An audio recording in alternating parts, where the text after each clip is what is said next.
सभी विजेताओं को मेरा सलाम, क्योंकि एक दिन सभी जीतेंगे। जीके की क्लास में आज मैं फिर लेकर आया हूं 25 क्वेश्चन। ये सभी ऐसे क्वेश्चन हैं जो परीक्षाओं में कम से कम 5-5 बार पूछे गए हैं और ये सभी के सभी प्रश्न एसएससी की परीक्षाओं में पूछे गए हैं। इसलिए एसएससी जीडी और अन्य परीक्षाओं के लिए क्वेश्चन बहुत जरूरी है। ये केवल 25 क्वेश्चन नहीं है, ये कम से कम 200 क्वेश्चन है। आप इनकी डायरी बनाइए, इनके नोट्स बनाइए और इन्हें निरंतर रटते रहिए। और हमारी वीडियोज को यदि आपके पास इस समय नहीं है तो सेव करके रखिए, बाद में देख लेना, क्योंकि आपके समय से कीमती कुछ भी नहीं है। आइए हम लोग शुरुआत करते हैं पहले क्वेश्चन की। देखिए यहाँ से हमको प्रश्न शुरू करने 1 से लेकर 25 तक मैंने प्रश्न लिखे हुए हैं। पहला प्रश्न यहाँ से हम शुरू करते हैं 25वां। गदर पार्टी की स्थापना कब हुई? तो इसका उत्तर होगा गदर पार्टी की स्थापना 1913 में की गई। अगली बात है गदर पार्टी की स्थापना कहां पर हुई थी? तो आपको ऐसा और समझना है, गदर पार्टी की स्थापना सैन फ्रांसिस्को में हुई। ये प्रश्न बहुत बार पेपर में पूछा जा चुका है। गदर पार्टी की स्थापना सैन फ्रांसिस्को में हुई। किसने की? लाला हरदयाल और सोहन सिंह, ये 2 लोग थे इसको बनाने में। एक लाला हरदयाल थे, एक सोहन सिंह थे। जरा गौर से देख लीजिए, ये दोनों नाम लिख लीजिए। लाला हरदयाल और सोहन सिंह ने दोनों ने मिलकर सैन फ्रांसिस्को में गदर पार्टी की स्थापना की थी। इस पार्टी ने, गदर पार्टी ने सैन फ्रांसिस्को में एक समाचार पत्र भी निकाला था, जिस समाचार पत्र का नाम था गदर। तो इन्होंने एक गदर नाम से समाचार पत्र भी निकाला था। ये क्वेश्चन पूरा हो गया। मेरा आपसे अनुरोध है कि आप इन प्रश्नों की लिस्ट बना लीजिए, इनको बार बार रटिए। कम से कम 200 क्वेश्चन इस पूरी लिस्ट में आपको मिलने वाले हैं आज की क्लास में। जरा देखिए अगले क्वेश्चन की तरफ हम बढ़ते हैं। फ्रांसीसी क्रांति कब हुई? फ्रांसीसी क्रांति हुई 14 जुलाई 1749 को। ये चीज का याद रखना है। फ्रांसीसी क्रांति कब हुई? 14 जुलाई 1749 को हुई थी फ्रांसीसी क्रांति। वाटरलू का युद्ध इससे संबंधित है, याद रखना है। 1805 में, 1815 में वाटरलू का युद्ध हुआ था, याद रखना है। वाटरलू का युद्ध कब हुआ था? 1815 में। चलिए आगे बढ़ते हैं। यहां से आगे बढ़ते हैं। देखिए क्वेश्चन नंबर 23 में आपको समझना है जीवाश्म कहाँ पाए जाते हैं, कौन सी चट्टानों में पाए जाते हैं। क्वेश्चन ये तो आपको ध्यान रखना है, जीवाश्म जो है परतदार चट्टानों में पाए जाते हैं। तो जीवाश्म परतदार चट्टानों में पाए जाते हैं। और क्या पाया जाता है परतदार चट्टानों में? याद रखिएगा, कोयला पाया जाता है परतदार चट्टानों में, कोयला पाया जाता है, पेट्रोलियम पाया जाता है परतदार चट्टानों में, पेट्रोलियम पाया जाता है। और क्या पाया जाता है? बलुआ पत्थर भी पाया जाता है परतदार चट्टानों में। जी हाँ, बलुआ पत्थर भी पाया जाता है परतदार चट्टानों में। चूना पत्थर भी पाया जाता है परतदार चट्टानों में। चूना पत्थर भी परतदार चट्टानों में ही पाया जाता है। जी, ये प्रश्न खत्म हो गया। क्वेश्चन नंबर 23 की बात खत्म हो गई। हम बात करेंगे क्वेश्चन नंबर 22 की बात। अब देखिए गौर से देखिए, यहाँ पर लिखा हुआ है क्वेश्चन 22 में पृथ्वी और नेपच्यून 2 ग्रह ऐसे हैं, दोनों को नीले ग्रह माना जाता है। पृथ्वी, एक तो है पृथ्वी और एक है नेपच्यून, इन दोनों को ही नीले ग्रह माना जाता है। तो याद रखना, एक पृथ्वी है एक नेपच्यून है। याद रखना पृथ्वी को नीला ग्रह इसलिए माना जाता है क्योंकि पृथ्वी पर पानी है, इसलिए आकाश से देखने पर पृथ्वी नीली दिखाई देती है। पृथ्वी के बारे में थोड़ी चीज लिख लीजिए। पृथ्वी कहाँ पर अवस्थित है? पृथ्वी अवस्थित है शुक्र और मंगल के बीच। पहली बात, पृथ्वी कहाँ पर है? शुक्र और मंगल के बीच में है। ऐसा क्वेश्चन पूछा जाता रहता है। मंगल के बीच, शुक्र के बीच और मंगल के बीच। याद रखना है मंगल को लाल ग्रह कहते हैं तथा शुक्र को पृथ्वी की बहन कहते हैं, क्योंकि बनावट में शुक्र पृथ्वी के ही समान है। आगे देखिए, पृथ्वी से औसत, सूर्य से औसत दूरी, इसे आप लिखना, औसत दूरी कितनी है पृथ्वी की? तो उस औसत दूरी है 14.95 करोड़ किलोमीटर। पृथ्वी सूर्य से इतनी दूर है, 14.95 करोड़ किलोमीटर दूर है, ये औसत दूरी है। अगली बात है पृथ्वी के बारे में, पृथ्वी का घनत्व कितना है? पृथ्वी का घनत्व बहुत ज्यादा पूछा जाता है, 5.5 ग्राम सेंटीमीटर स्क्वायर, ये याद रखना है, ये पृथ्वी का घनत्व है। पृथ्वी की औसत त्रिज्या कितनी है? पृथ्वी की औसत त्रिज्या लिखिए। पृथ्वी की औसत त्रिज्या है 6370 किलोमीटर त्रिज्या। पृथ्वी की त्रिज्या है 6370 किलोमीटर, ये पृथ्वी की औसत त्रिज्या है। पृथ्वी का विषुवतीय व्यास क्या है? पृथ्वी का विषुवतीय व्यास, विषुवतीय व्यास अर्थात आप ये समझ सकते हैं कि विषुवत रेखा की लंबाई, विषुवतीय व्यास है 12756, लिख लीजिएगा 12756 किलोमीटर पृथ्वी का विषुवतीय व्यास है। एक और पॉइंट है, ध्रुवीय व्यास क्या है? 17714। पृथ्वी का ध्रुवीय व्यास है 17714 किलोमीटर। जरा इन आंकड़ों को देख लीजिए और ठीक से लिख लीजिए। पृथ्वी के बारे में छोटे छोटे बिंदु हैं। पहला जो बिंदु है शुक्र और पृथ्वी जो है शुक्र और मंगल के बीच में है। सूर्य से इसकी दूरी 14.95 करोड़ किलोमीटर है। पृथ्वी का घनत्व 5.5 ग्राम प्रति सेंटीमीटर स्क्वायर है। इसकी त्रिज्या 6370 किलोमीटर है। इसका विषुवतीय व्यास अर्थात विषुवत रेखा की लंबाई 12756 किलोमीटर है। इसका ध्रुवीय व्यास 17714 किलोमीटर है। याद रखना, ध्रुवीय व्यास ज़्यादा है और इसका विषुवतीय व्यास कम है, अर्थात विषुवत रेखा पर जो इसका व्यास है वो कम है।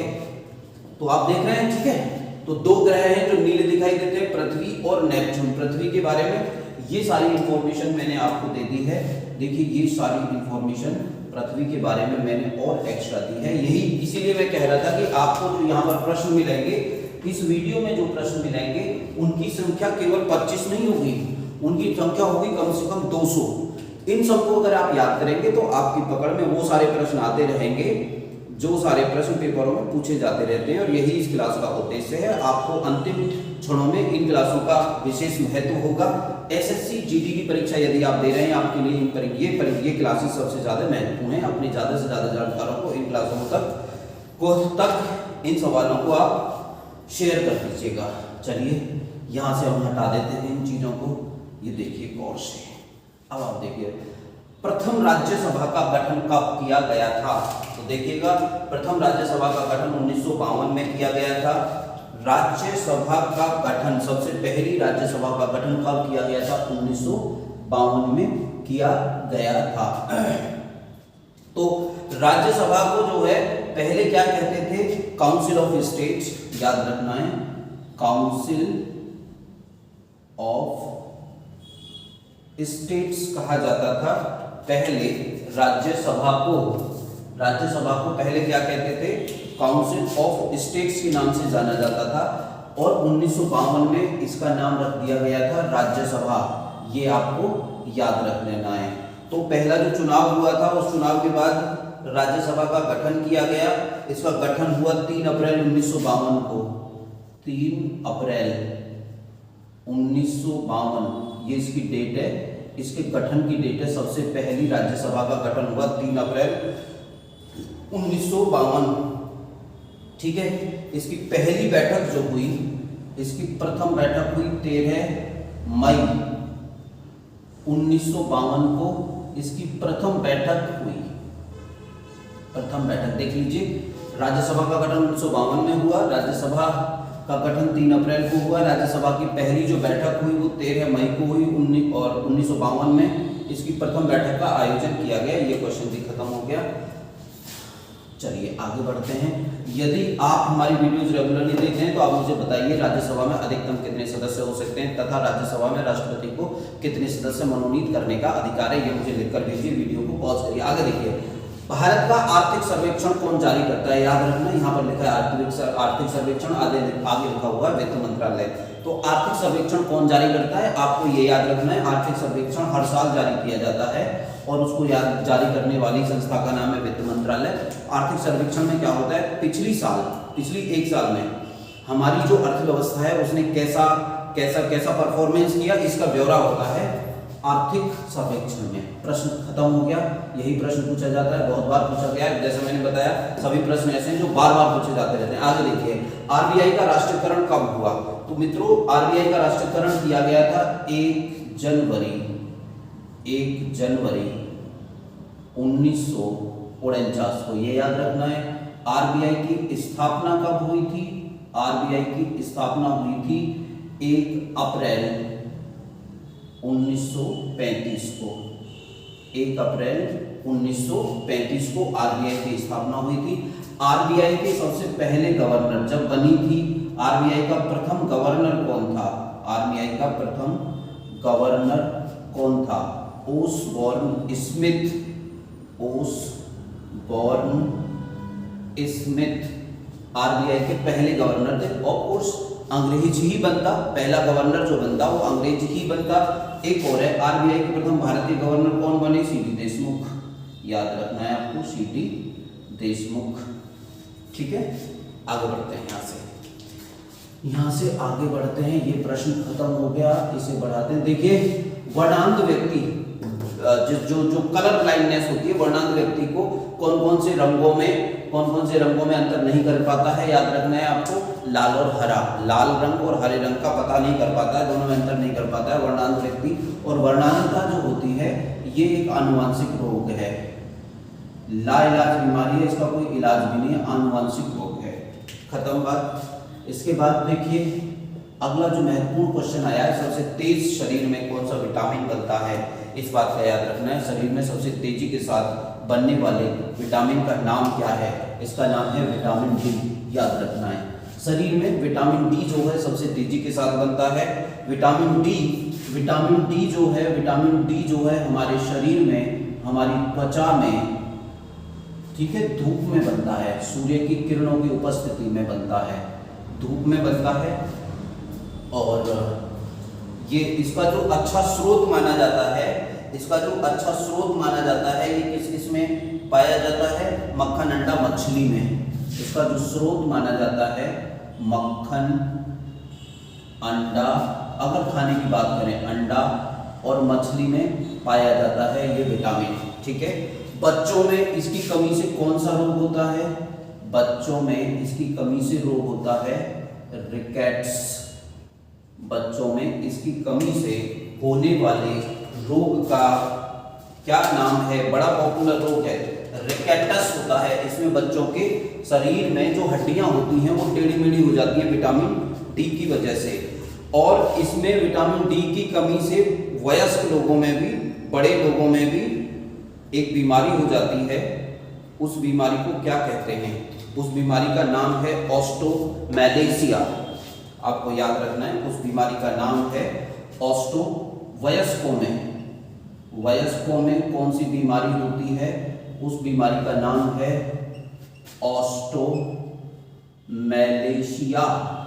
ऑस्टोमेलेशिया ये बीमारी होती है। इस जो ऑस्टोमेलेशिया, विटामिन डी का काम क्या है? ये कैल्शियम और फास्फोरस। काम क्या है इसका? काम क्या है इसका? काम है ये कैल्शियम और फास्फोरस के अवशोषण में मदद करता है। फास्फोरस के अवशोषण में कैल्शियम का अवशोषण कराता है और फास्फोरस का अवशोषण कराता है। याद रखना है, कैल्शियम और फास्फोरस दोनों ही हड्डियों की मजबूती के लिए आवश्यक है, इसलिए ये हड्डियों को मजबूत करता है।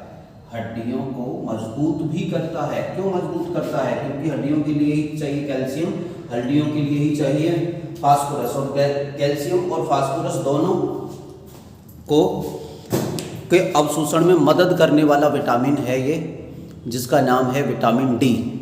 चलो हम आगे बढ़ते हैं। कई सारी चीज़ें मैंने विटामिन डी के विषय में आपको समझा दी हैं, बता दी हैं। इससे ज़्यादा और क्या बताएं हैं विटामिन डी, और इसका रासायनिक नाम और है, एक रासायनिक नाम है कैल्सीफेरॉल। विटामिन डी का जो रासायनिक नाम है वो है मित्रों कैल्सीफेरॉल। कैल्सीफेरॉल विटामिन डी के रासायनिक नाम है कैल्सीफेरॉल। चलो बता देते हैं इसे, ये बात हो गया विटामिन डी के विषय में हो गई। और क्या करना है विटामिन डी के बारे में बताइए? कुछ नहीं। चलो आगे बढ़ते हैं। देखिए यहाँ पे दिया गया प्रोटीन का अभिन्न अंग क्या होता है? प्रोटीन का अभिन्न अंग होता है nitrogen. Very very important question है, बहुत ही इंपॉर्टेंट क्वेश्चन है। क्वेश्चन इसी आता है कि प्रोटीन में आवश्यक रूप से क्या पाया जाता है?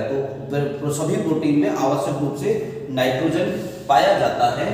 नाइट्रोजन पाया जाता है सभी प्रोटीन में आवश्यक रूप से, ठीक है। जो प्रोटीन होती हैं किस किस से मिलकर बनी होती हैं? प्रोटीन कार्बन, प्रोटीन में कार्बन होता है, प्रोटीन में हाइड्रोजन होता है, हाइड्रोजन होता है, हाइड्रोजन होता है, प्रोटीन में ऑक्सीजन होता है, ऑक्सीजन होता है, और प्रोटीन में नाइट्रोजन भी होता है, नाइट्रोजन भी होता है, ठीक है।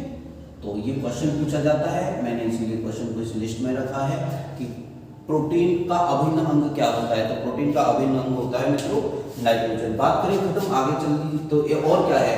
क्या प्रोटीन कार्बनिक यौगिक है? बिल्कुल, आप लिख देंगे जो प्रोटीन होता है, प्रोटीन कार्बनिक यौगिक है, कार्बनिक यौगिक है, क्योंकि इसमें कार्बनिक यौगिक का मतलब है वो कार्बनिक यौगिक होते हैं जिनमें जिनमें जिनमें जिनमें कार्बन पाया जाता है, वो कार्बनिक यौगिक होते हैं। और इसका जो आवश्यक अंग है वो है नाइट्रोजन, यही पूछा जाता है। इसकी बहुत सारे यूजेज हैं बॉडी में, लेकिन इसी तरीके से ये प्रश्न पूछा जाता रहता है, इसलिए मैंने इसे रखा है। आगे देखिए, गुब्बारों में कौन सी गैस भरी जाती है? और याद रखना है वायु, दोनों का जवाब एक साथ होगा। गुब्बारों में कौन सी गैस भरी जाती है तथा वायुयान के टायरों में कौन सी गैस भरी जाती है? इसका उत्तर है हीलियम गैस भरी जाती है। क्यों भरी जाती है ये बात ही इंपॉर्टेंट है। केवल हीलियम जो गैस है, पहले हाइड्रोजन गैस भरी जाती थी, परंतु हाइड्रोजन गैस में एक समस्या होती है, वह आग को तेजी के साथ पकड़ लेती है, इसलिए हाइड्रोजन गैस को इसमें नहीं भरा जाता है। अब केवल इसमें भरा जाता है, अब इसमें भरा जाता है हीलियम गैस को। ये अज्वलनशील होती है, अज्वलनशील होती है, और कैसी होती है? वायु से हल्की होती है। वायु से हल्की होने के कारण आजकल गुब्बारों में और वायुयान के टायरों में कौन सी गैस भरी जाती है? हीलियम गैस भरी जाती है। बड़ा प्रसिद्ध क्वेश्चन है, पूछा जाता है।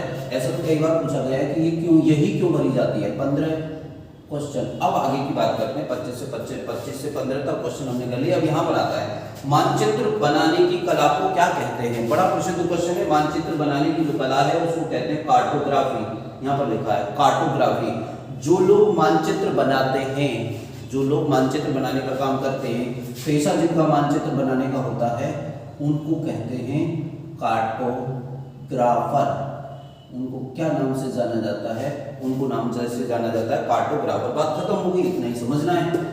अगला क्वेश्चन है, भारत में सबसे ज्यादा कच्चा तेल कहाँ पर पाया जाता है, कहाँ से निकाला जाता है? याद रखना है, भारत में सबसे ज्यादा कच्चा तेल जो निकाला जा रहा है आजकल, वो बंबई के पास समुद्र में, जिसको अपतटीय क्षेत्र कहते हैं, समुद्र में एक स्थान है बंबई हाई, यहाँ से सबसे ज्यादा कच्चा तेल आज तक कल भारत में निकाला जा रहा है। बहुत बार आया हुआ प्रश्न है, करंट में भी ऐसे प्रश्न पूछे जाते हैं। मिटा देते हैं, अगली बात करते हैं।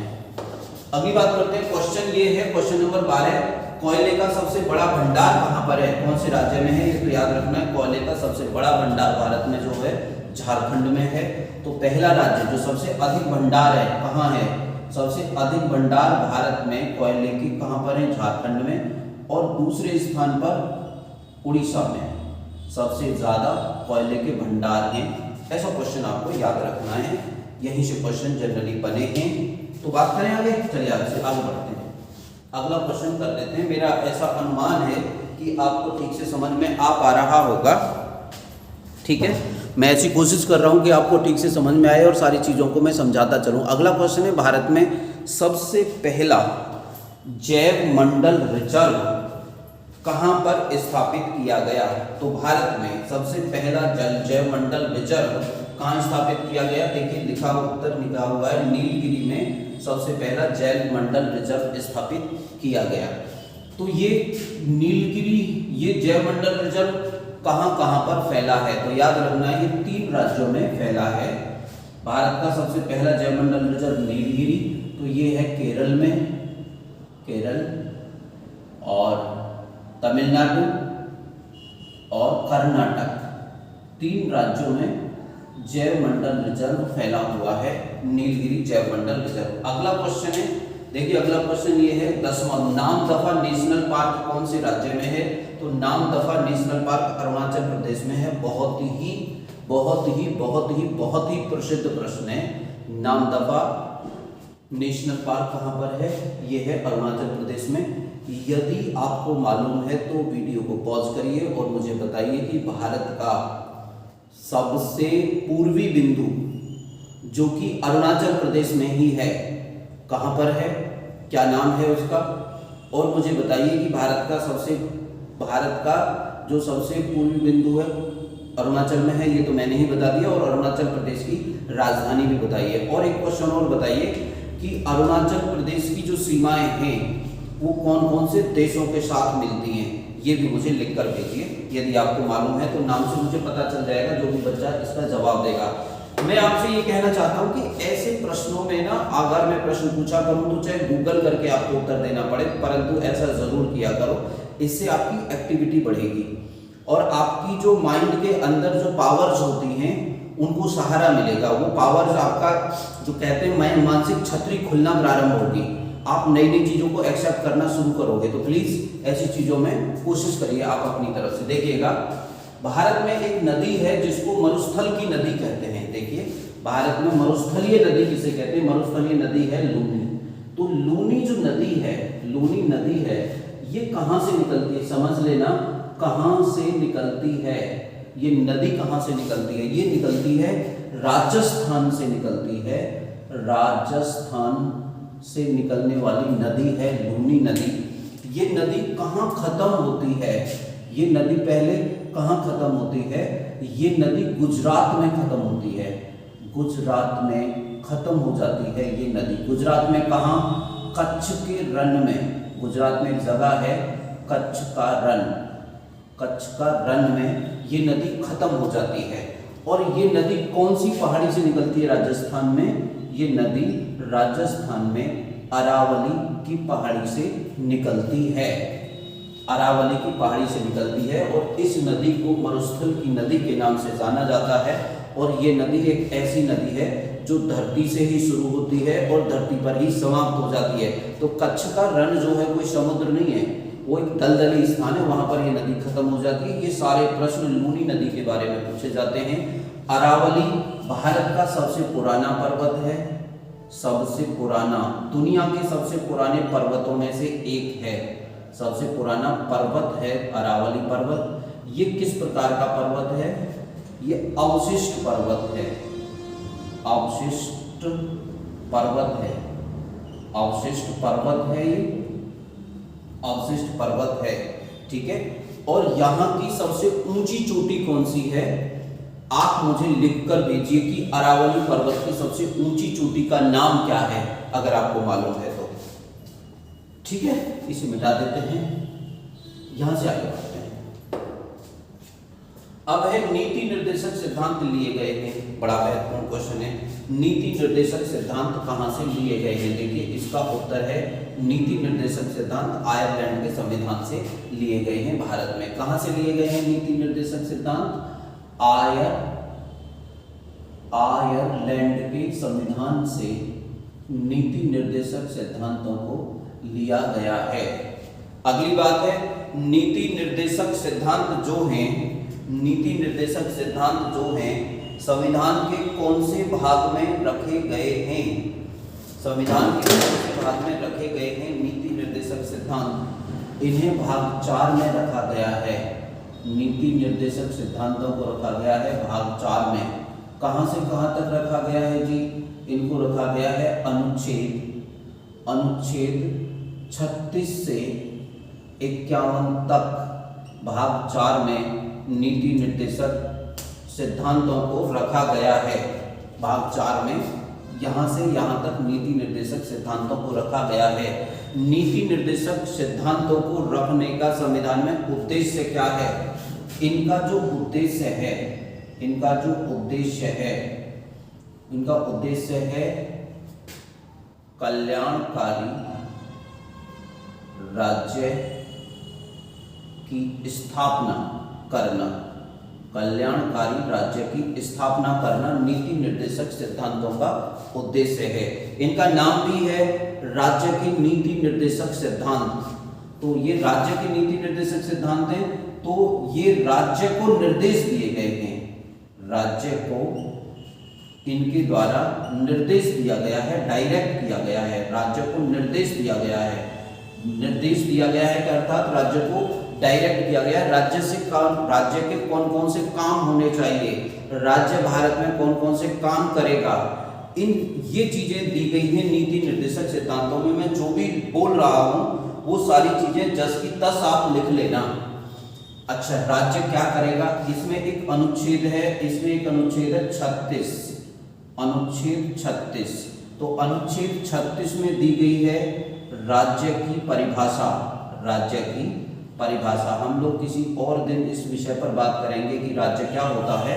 अनुच्छेद 36 में दी गई है राज्य की परिभाषा। एक और लिख लीजिए, अनुच्छेद 12 भी है और अनुच्छेद 12 में भी दी गई है राज्य की परिभाषा। ऐसा लिखा गया है अनुच्छेद 36 में कि अनुच्छेद 36 में जो राज्य शब्द है इसका वही अर्थ है जो अनुच्छेद 12 में राज्य शब्द का अर्थ है।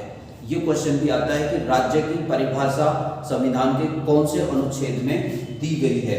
तो अनुच्छेद 36 और अनुच्छेद 12 दोनों में राज्य की परिभाषा दी गई है। और राज्य से क्या तात्पर्य है, राज्य से तात्पर्य है भारत की सरकार, भारत की संसद, सभी सरकारी दफ्तर, सभी सरकारी प्राधिकारी, सभी प्रकार की पंचायतें, नगर पालिका आदि, इन सबको राज्य कहा गया है मिलाकर। उम्मीद है आप विश्वविद्यालय भी इसी श्रेणी में आते हैं, विश्वविद्यालय भी राज्य की श्रेणी में ही आते हैं। उम्मीद है आपको ये समझ में आया होगा। आयरलैंड वगैरह मैंने सब लिख दिया है, इन्हें कहाँ से लिया गया है आप इन्हें याद भी करते रहना।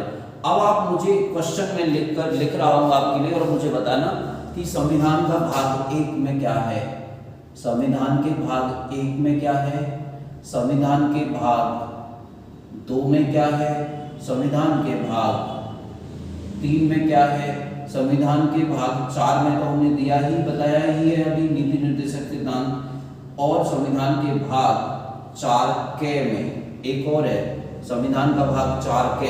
संविधान के भाग 4K में क्या दिया गया है ये भी आप मुझे बताएंगे, जरा देख के बताइएगा कि क्या दिया गया है 4K में। ये तो मैंने अभी बताया है। चलो हम लोग आगे बढ़ते हैं, बात खत्म हो गई। इसके बाद देखिए मूल अधिकार कहां से लिए गए थे।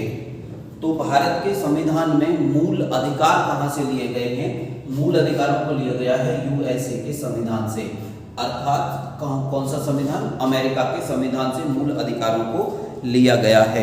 जब भारत का संविधान बना था तो उस समय भारत के संविधान में कितने मूल अधिकार थे, तो लिख देते हैं प्रारंभ में जो मूल अधिकार थे, प्रारंभ में जो मूल अधिकार थे वो 7 थे। अब कितने मूल अधिकार हैं, अब मूल अधिकारों की संख्या 6 है। 7 से 6 कैसे रह गया, 44वां संविधान संशोधन, 44वां संविधान संशोधन 1978 में हुआ।